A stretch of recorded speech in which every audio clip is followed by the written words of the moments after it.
Students of class 7, welcome back to my channel success की पुड़िया। इस वीडियो में हम लोग देखेंगे व्हाट इज़ एन एम्पायर। आखिर साम्राज्य होता क्या है। The word empire comes from the Latin imperium which means supreme power. जो शब्द है एम्पायर वो लैटिन भाषा के शब्द इम्पीरियम से आया है, जिसका मतलब होता है सुप्रीम पावर यानी कि सर्वोच्च शक्ति। Simply put, an empire is a collection of small kingdoms or territories.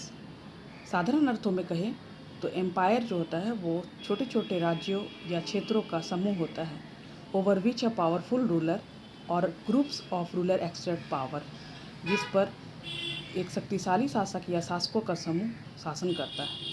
Often after waging war against the smaller Kings, और ये जो होता है वो छोटे राज्यों के अगेंस्ट में युद्ध करके किया जाता है।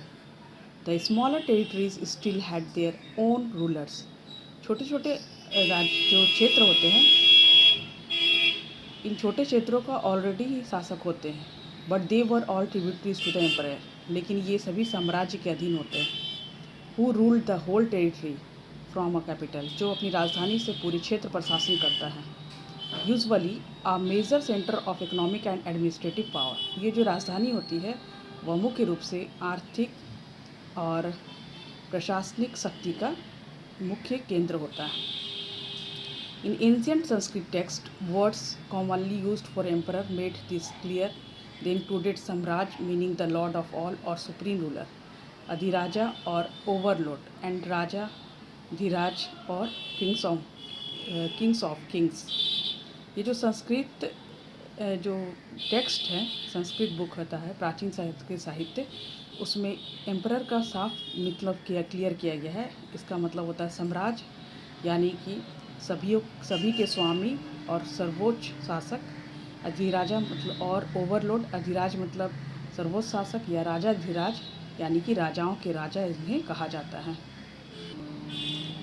Indian history is full of empires. पूरा भारतीय इतिहास साम्राज्यों से भरा पड़ा है। दे रोज, सबसे पहले वो उनका उद्भव हुआ, एक्सपेंडेड फैलाव हुआ, lasted for a while, decline, और धीरे धीरे वो समाप्त हो गए और वो गायब हो गए।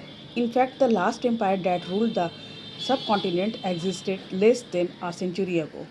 यहाँ तक कि असल में जो सबसे अंतिम जो साम्राज्य था वो 100 साल से ज़्यादा से पहले से तक ही उनका अस्तित्व रहा है। But now is not the time to tell that story.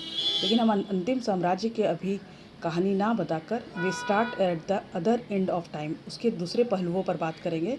So we may understand how empires function in the distant past, कैसे साम्राज्य पुराने समय में फंक्शन करते थे, and how they deeply impact India's evolution at all level, और वो भारत के समूचे विकास में कैसे अपना प्रभाव जमाए। वो विकास जो इनका राजनीतिक विकास हो गया, पॉलिटिकल, इकोनॉमिक यानी कि आर्थिक विकास, सोशल सामाजिक विकास, एंड कल्चरल यानी कि सांस्कृतिक विकास में कैसे उसके विकास को प्रभावित किए हैं। तो इस तरह से यहाँ पर साम्राज्य का अर्थ क्लियर किया गया है। आई होप कि ये वीडियो पसंद आएगा। अब नेक्स्ट वीडियो में हम लोग फीचर्स ऑफ एन एम्पायर की बात करेंगे, और इसी तरह से मेरे चैनल को लाइक और सब्सक्राइब कीजिए, और कोई भी डाउट आने पर आप कमेंट बॉक्स में जाकर हमसे क्वेश्चन पूछ सकते हैं। Thank you.